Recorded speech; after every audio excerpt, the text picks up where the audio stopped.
我是今天的彩虹空少。你知道吗？因为你的脖子太粗了，这地方的留白的地方太短了。你闭嘴！闭嘴！如果真的有一直看我们节目的人，就会看到我一直这一年来一直变胖，越来越胖。你现在鸡巴应该都已经缩了2厘米了吧？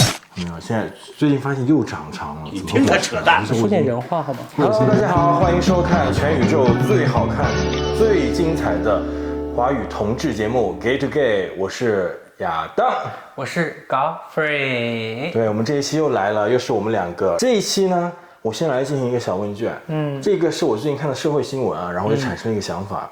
如果我们在这个地球上，在这个时空生存的这个模式是个游戏，你会给这款游戏的体验打几分？作为一个同性恋来说。哦，作为一个同性恋来说 ，Yes。我给打一个4分吧，4分 out of 10。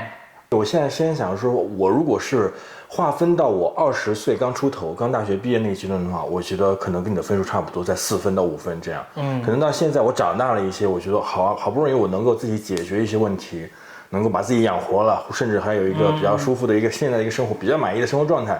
现在可能给自己打6分，将近及格。那你要这样想，我觉得我跟你差不多，因为我的感觉就是感官上、体验上来讲的话，我觉得就是4分。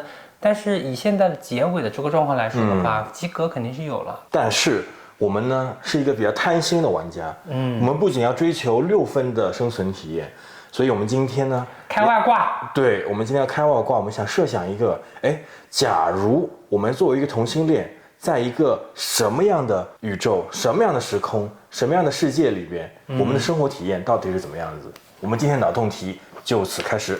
假如你生活在叉叉叉叉叉做 gay，那当时你对其中的叉叉叉叉，因为叉叉相当于是留空嘛，你可以幻想任何只要你能想象到的东西，不局限在时空、年代、地点。那你第一个想到的是什么？我第一个想到就是，如果我回到什么什么时间段，如果可以重生，我会怎么样？真的啊？当然啦，如果可以重生的话，我还是想卖点比特币啊。主要是想解决一下财富问题，是吗？对，我当年和比特币就是2次擦肩而过，2次呢。你当年如果买了比特币，那我跟你说，那你就成为同性恋当中最有钱的。真的，而且我当年2次跟他擦肩而过，不是说买10个、20个这种的啊。我第1次跟他擦肩而过是挖矿，是买机器挖矿，我擦肩而过，最后谁买了你知道吗？谁？我拉朋友，铁梯当时就书都不念，把学费拿去买矿机。他当时跟我讲的时候，我觉得神经病啊，什么矿机啊？我以为真的是挖矿，他电脑里挖矿。我听了半天，我觉得他骗人，所以我就买。他说你买吧，你信我吧，你以后发财的。我死都不信他。结果他当时把学费拿去买，哇，暴富。他现在人我已经找不到了，人家现在不让你找到他，不让找他，现在就发财了，真的。然后我第2次，在我念大一的时候，你又找你挖矿。没有，是我一个大学同学，他就是我的小弟，就是我成绩还可以嘛，然后他就是依仗着我考试的，就是我考试我都是给他抄嘛，给他抄，然后他作业给他抄，给他抄。你今天口音真的很奇怪啊！你今天什么意思啊你假装台湾人呢？听我讲完，你干嘛假装平翘舌不分？然后他很感谢我，我也很帮助他，不论做作业也好，考试也好啊，我都能给他抄，然后帮他做。他就跟我说，他的好朋友在温哥华买这个比特币发财，怎么。然后他就说怎么样？那时候比特币还没有大涨嘛，没大涨。然后我就觉得不骗人的，跟我之前那个朋友那样。我那个朋友他是很早买，但我知道他已经挣了一点点，但是后来我不知道到底怎么回事，就没联系了。就他跟我在讲的时候，我就觉得啊，你又是被别人骗吧，传销吧。我说我没买，然后他自己买了。这个朋友还能联系得到吗？不知道到现在没联系了。我后来想想看，就是人是挣不到自己认知以外的钱的，这是他真的超出了我的认知。那第一个幻想啊，其实我想到一个说，我要想一个非常实际、非常切肤之痛的，就是如果在一个同性恋的身体有自我清洁功能的世界，我觉得会非常的好。但你会这么 care 这个吗？我其实一点都不 care 啊，但是同志就会真的很辛苦啊，同性恋就很需要他去做一个肠的清洁。而且像这种感受，我觉得对我来说很深的是，年轻的时候，我们来个做爱，就是说做就做，说来就来，根本就没有那么多顾虑。真的到了年龄越来越长以后，发现哇，做爱需要做好多准备啊。所以我要我的改革就要从这个生理上进行改造。那我其实还有再进一步的想过，如果同性恋是这个世界上第1顺位的，但是如果你真的很想体验一下什么叫顺位的这种性取向啊，那 gay cruise 它它就是一个小的岛国。我觉得这个就有点像是我的第一个幻想啊。如果我重新重生在我读初中的时候，那做 gay， 那我的生活会怎么样啊？为什么？是一个很具体的时间呢？我的成长是初中，我就很不开心啊，我就被孤立啊，所以我就觉得如果可以重新回来，重新重生的话，那我觉得我可能就不愿意这样子被孤立了，我可能会学会更加勇敢一点的，我直接一点的表达。那你当时在初中的时候是经历了些什么？我当时经历就是我初中的时候是留过一级，但是留级的原因很大的原因就是因为成绩很差，但成绩差到什么程度啊？就差到整个年级400多个人排到倒数前10。哇！我觉得我的个人问题不是我真笨哈，是我受到了很大的这个影响，就是玻璃受得很严重。所以你成绩差是其实相当于是说。是因为孤立之后，你的精神状态很不稳定，精神状态不好。其实我现在回想，其实那时候就是一个很强大的焦虑和这个 depression 的时候开始了。然后父母亲又不怎么管，再加上因为你的心理状态不好，会影响到你的智商。因为你是所谓的就是早上说浆糊。对。就刚开始，因为我本身就是比较女性化一些，性格敏感一些，然后爸妈就给我送到了一个所谓的 boarding school。住校，然后跟7个男的住在一起，我就很不舒服，我不知道该怎么处理这个关系，我也不会处理。当然这个里面欺负的很大一个原因也是因为我娘啊，然后性格上比较文气啊，然后女性化偏多一点，然后因此而产生的一些，当然也有一些就是年纪小不懂事，然后住寝室跟我下铺的人发生了一些亲密关系，然后被别人知道以后开始讲青春期的探索，然后他还找了我的问我聊这些东西，对吧？探索，结果他到头来跟别人说我。就是这个故事是他这个直男的初中生，他先跟你探索性，然后你们可能吐露了，是不是？也没有，就互相看一看啊，摸一摸啊这样子，但是没有什么录不录也不懂啊，就是互相摸一摸啊。他只是到那种程度，然后他还把这个事情告诉了别人，对，然后说你不正常，对。哇，这个就类似于这样的事情，然后就变成了以讹传讹，就变得很夸张。除了就是回寝室，每个人都会阴阳怪气的说我，而他们会慢慢就会罪责更多。比如说我跟这男的睡来，他说我这个人摸人家了干嘛的，其实我没有，然后就变成了我又是小偷。就是不仅有造你那方面的谣，还造你是个小偷。对，说我偷别人的面包吃啊，然后大家就觉得，哎呀，小偷就要被惩罚，然后就把我的床上的所有的被子啊、枕头啊扔在地上，然后寝室的人每个人都踩。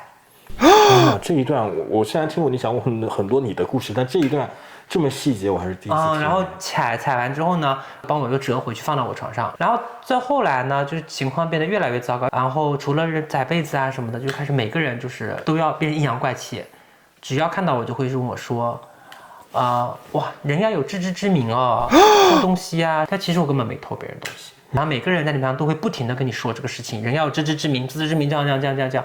然后变成状态就变得非常糟糕。后来了，老师根本就没有把这个事情当成是一个很 serious 的事情，他只是觉得我成绩差这个事情很 serious 啊！天哪！他就觉得我成绩差，然后就跟我爸妈反映。我爸妈听完这个事情，我爸妈也没有觉得我被孤立这个事情多少例子，他们就觉得成绩差不好，所以他们就把我转走了，去另外我家附近的一个学校读了1年，等于说初2重新念了一遍。但是我要讲的就是，如果让我重新回到那个时候的话，我觉得我应该做的第一件事情就是，如果别人在说这件事情的时候，我做了就做了，又怎么了呢？我可能会比较大胆的说出来 ，so what？如果他们要再跟我反驳，我就会反击打。即便我打不过，那我也得要打。你一定要学会自己怎么样为自己 fight back。你要学会反抗，谁跟你说任何东西，你要听不顺眼的，你就回嘴。好像也是经常多我们遇到的情形，当被孤立者他回忆起当年被孤立的一些被打或者是语言精神伤害的时候，施暴者都是云淡风轻的。但是我的确有还击过一次。但那种反击就是寝室里面有一个男的，就是打架很厉害的那种男的，我也打不过。但是另外有一个男的呢，就小跟班一样，就是你可以理解成一个小太监那种感觉。他就是一个开始说人要有自知之明的那个人，他是第一个。有一次，他讲了什么东西，我就回嘴，他好像喜欢那个女生，可是他又追不到那种意思。然后呢，他就在你真是年纪轻也挺会抓人家痛点的，真是。他就把他那个饭盒啊，你的饭就一下全扣在我的饭盒上。我当时有点懵了，不知道该做什么，就回了教室，就去质问他，然后就跟他打起来了。打起来之后，我是赢了，那也是一个很勇敢的反抗。对，就是那一次反抗之后，我还是很胆怯哈，我不知道我的就是正确的处理方式是什么，我就很害怕。但是呢，从那一次结束之后呢，他们就没有再像以前那么讲我那么多了，他们也没那么敢了。但是呢，我就很快我也就转学转走了，所以最后我也不知道会发生什么样，但是我能感觉到就是没有以前那么严重了。这是我第一个。我听完你的分享，我有一个感受就是，你赢了怎么样？你都把你霸凌的故事拿出来讲了，你这一期你又赢了，好吧？我这一次设想这个题目，我没有太多从我自己本身过去的经历来想，我想的还是一些比较虚无缥缈的东西。然后因为我呢，最近前一段时间特别迷《凡人修仙传》啊，你也看啦？我觉得很好看的。我觉得好看。你看电视剧版还是电视剧？你看了那个动漫版？我后来又回去看了一些，但没有看完。动漫版的很好看。其实动画是有点丑丑的，但越到后面越好，而且动漫版的动画的武打比电视剧版的武打要精彩1万倍。真的吗？而且因为我这一次第一次看，我感觉我真的好像 get 到杨洋的，因为杨洋的颜值我觉得无可说，没有什么可说的嘛。杨洋跟你操一下，你愿不愿意？就是我觉得我从这一次开始我可以改变。杨洋好像所谓的大屌他是真的吗？网上都说他是大屌大啊。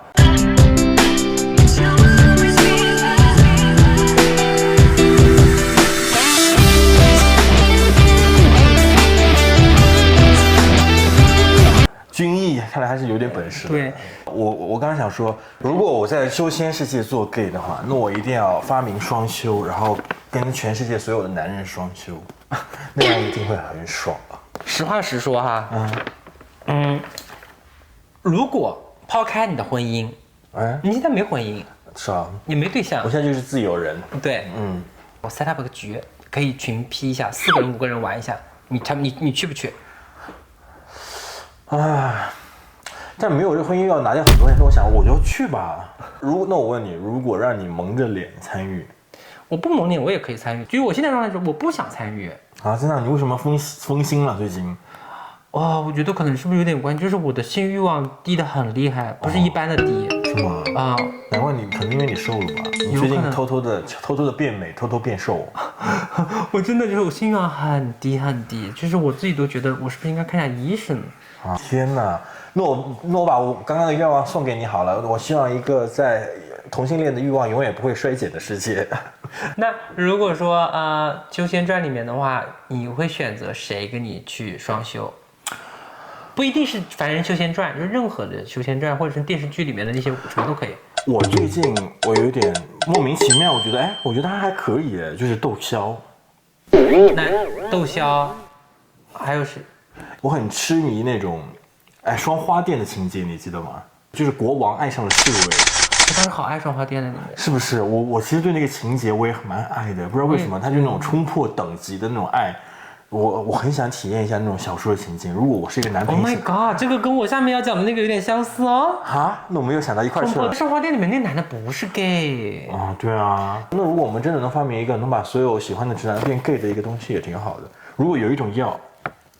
假如说我是个直男，我想体验同性的，但是我一直克服不了心理障碍，然后吃了个药，我可以短暂的变成同性恋一天或者是1周，要是有这种药就好了。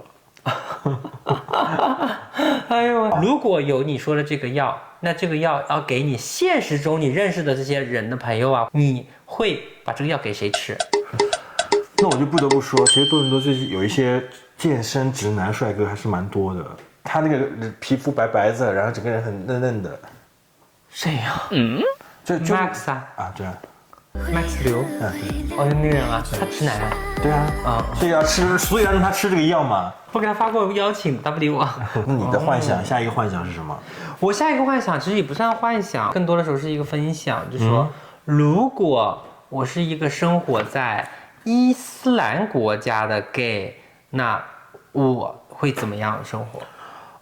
这个我也真的是，我觉得 probably 我可能就不会坐在这里跟大家聊天，我可能死得比较早。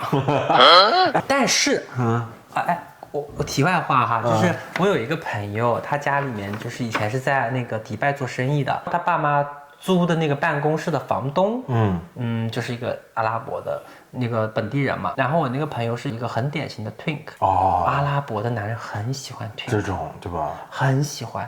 然后他们在电梯里的时候。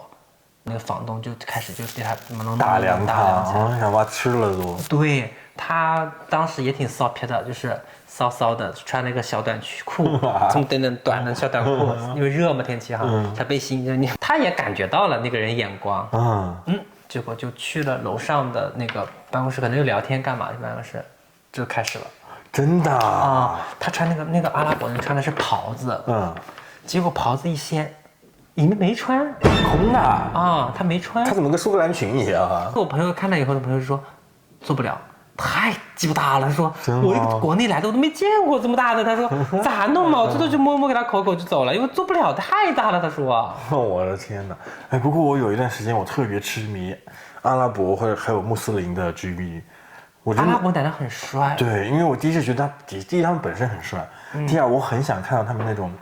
就是虔诚撕扯的感觉，他们要跟自己的宗教信仰做斗争，然后还要同时他们的性欲望还迫使他们不得不跟男生发生关系。迪拜好像稍微好一点，稍微开放一点点，但总体来说，这个伊斯兰的国家还是管得比较严格的，他们就会有死刑啊。那你刚刚不是的前提不是说你想象说如果你在那个地方想象那个，如果我生活在那里，我肯定是抑制不住自己的性欲望的，这个东西是没办法抑制的，肯定还是会有的。就是以生命为代价。可能会特别爽嘞，有可能，因为他每一次都是最后一次做。对啊，就是感觉就是老娘豁出去了，就是拿命再做一次。好吧，那我也 approve 你这个幻想。我也了解到有些，我觉得还蛮神，就是他们所谓的这种要被你判刑嘛，他们判刑也很怪。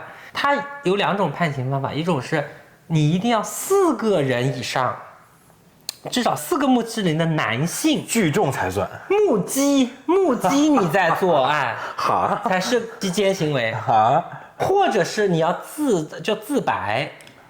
你自己承认，谁会自己承认？但是你自己承认要自己承认4次，为什么？而且不能够反悔。你中间承认了，后来你说我没说了，这就不算，要自己诚实的承认，不能流动。所以说，我觉得其实这个定论很难啊。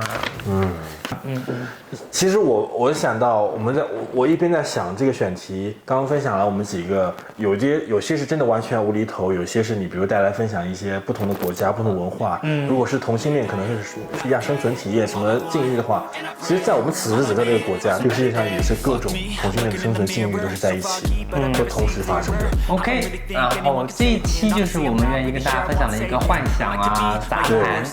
那我们相信，我们所有许下的愿望都会实现。